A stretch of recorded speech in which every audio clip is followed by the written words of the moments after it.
പ്രവാചകൻ ഇങ്ങനെ വിളിച്ചു പറഞ്ഞു, ബാബിലോൺ ഒരു പൊൻപാത്രമായി ഞാൻ കാണുന്നു, അതിൽ ജാതികൾ മത്തുപിടിച്ചിരിക്കുന്നു, അതിൽ നിന്ന് ജാതികൾ കുടിച്ച ജാതികൾ മുഴുവൻ ഭ്രാന്ത് പിടിച്ചിരിക്കുന്നു. അതിന്റെ അർത്ഥം എന്തറിയാമോ? നൂറ്റാണ്ടുകൾക്ക് മുൻപ് പുരാതന ബാബിലോണിൽ ഉത്ഭവിച്ച ആരാധനാ രീതികൾ ജാതീയ ലോകത്തെ മൂടി അവരെ മത്ത് പിടിപ്പിക്കുന്ന കാലം വരുമെന്ന് ഇന്നേ 26 നൂറ്റാണ്ടുകൾക്ക് മുൻപ് ദൈവത്തിന് മാറ്റമില്ലാത്ത വചനം വിളിച്ചു പറയുകയായിരുന്നു. സ്തോത്രം. നിമ്രോദ് ഭരണാധികാരിയായി തുടരുമ്പോൾ എങ്ങനെയോ നിമ്രോദ് കൊല്ലപ്പെട്ടു. നിമ്രോദിന്റെ മരണം തന്റെ ഭാര്യ സെറാമീസിന് ഒരു തിരിച്ചടി എന്നതുപോലെ ആയി തീർന്നു. സുന്ദരിയായ യുവതിയായ ഈ സെറാമീസ് ധാർമ്മിക ബോധത്തെ പുറങ്കാൽ കൊണ്ട് ചവിട്ടിയെറിഞ്ഞിട്ട് അഭിസാരിക എന്നതുപോലെ മറ്റൊരു കുഞ്ഞിന് ഉദരത്തിൽ ജന്മം നൽകി. ആ കുഞ്ഞ് സൂര്യന്റെ പുനരവതാരമാണ് എന്ന് തദ്ദേശ നിവാസികളെ പറഞ്ഞു ധരിപ്പിച്ചു. അങ്ങനെ കുഞ്ഞിനെ കാത്തിരിക്കുന്ന ജനത്തിന് മുൻപിൽ തക്ക സമയത്തെ കുഞ്ഞുത്ഭവിച്ചു. അങ്ങനെ അമ്മയുടെ കുഞ്ഞിൽ, സുന്ദരിയായ അമ്മയുടെ കൈകളിൽ കുഞ്ഞിരിക്കുന്ന രൂപം കണ്ട് പുരാതന ബാബിലോണ്യർ അവർക്ക് ആരാധന അർപ്പിച്ചു. അമ്മയുടെ കയ്യിൽ കുഞ്ഞിനെ വെച്ചുകൊണ്ട് അവർ ചിത്രങ്ങൾ തയ്യാറാക്കി. ആ കുഞ്ഞ് സാധാരണ കുഞ്ഞല്ല, അവൻ സൂര്യന്റെ അവതാരമാണ്. ആകയാൽ കയ്യിലിരിക്കുന്ന കുഞ്ഞിന്റെ തലയ്ക്ക് ചുറ്റും അവർ ഒരു പ്രകാശ വലയം കൂടെ കൊത്തിവെച്ചു.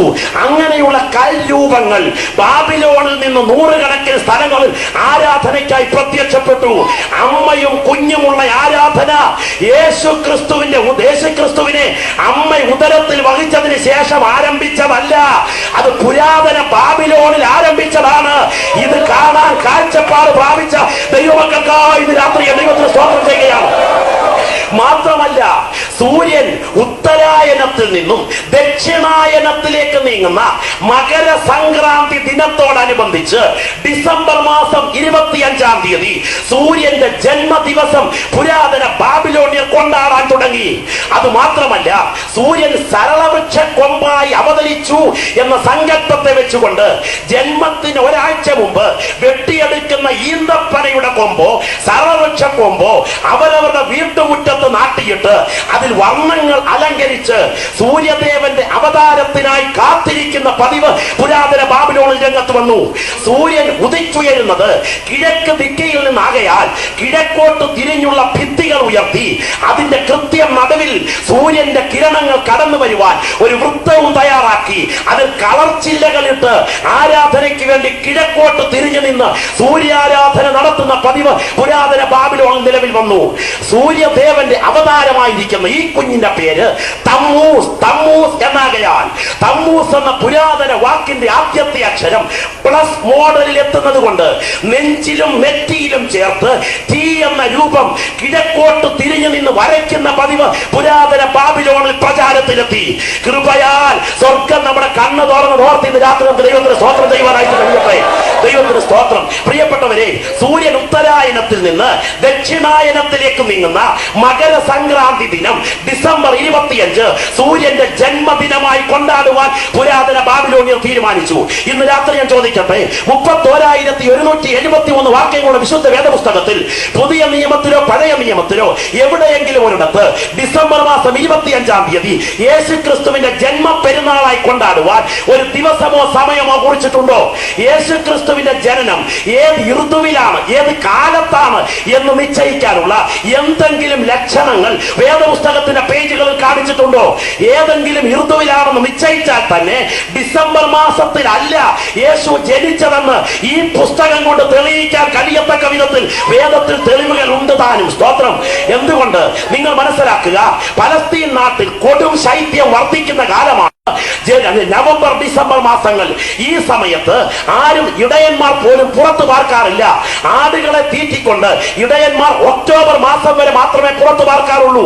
ഒക്ടോബർ മാസം വരെ പുറത്തു പാർക്കുന്ന ഇടയന്മാർ നവംബർ ഡിസംബർ മാസങ്ങളിൽ പുറത്ത് ആടുകളെ തീറ്റി പാർക്കാറില്ല. കൊടും ശൈത്യത്താൽ മനുഷ്യൻ കല്ലുപോലെ ആയിത്തീരുന്ന ഒരു സമയമാണ് അവിടെ. അങ്ങനെയുള്ള സമയത്താണ് ദൈവത്തിന് സ്തോത്രം ഡിസംബർ മാസവും നവംബർ മാസവും പലസ്തീൻ നാട്ടിലുള്ളത്.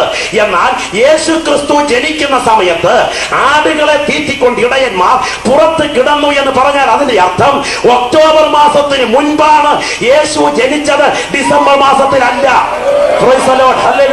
ഈ രാത്രി ശ്രദ്ധിക്കണം. അന്ന് അറിയപ്പെട്ട ഭരണ സമൂഹങ്ങളിൽ ഏറ്റവും മാതൃകാപരമായ ഭരണമാണ് റോമൻ ഭരണകൂടം കാഴ്ചവെച്ചത്. റോമൻ ഭരണകൂടം കാഴ്ചവെച്ച ഭരണരീതികളിൽ ജനങ്ങൾക്ക് അവരുടെ സ്വാതന്ത്ര്യം അനുവദിച്ചിരുന്നു. അന്ന് യേശു ക്രിസ്തുവിന്റെ ജനന സമയത്ത് ഒരു പേർവഴി ചാർത്തൽ നടന്നതായി പറയുന്നു. നവംബർ ഡിസംബർ മാസങ്ങളിൽ ആളുകൾ പുറത്തിറങ്ങാൻ അടിക്കുന്ന സമയത്ത് സ്ത്രീകളും കുഞ്ഞുങ്ങളും ഗർഭിണികളും ആയിട്ടുള്ളവർ താന്താങ്ങളുടെ പട്ടണങ്ങളിലേക്ക് പേർവഴി ചാർത്താൻ പോകുന്ന പതിവ് റോമൻ ഭരണകാലത്ത് നിലവിലിരുന്നില്ല. ഒക്ടോബർ മാസത്തിന് മുൻപ് ശൈത്യമില്ലാത്ത സമയത്താണ് ജനങ്ങളുടെ താല്പര്യത്തെ മാനിച്ച് യാത്ര ചെയ്യാൻ അവസരമുള്ള സാഹചര്യത്തിലാണ് പേർവഴി ചാർത്തൽ നിയമം ക്രമീകരിച്ചിരുന്നത്.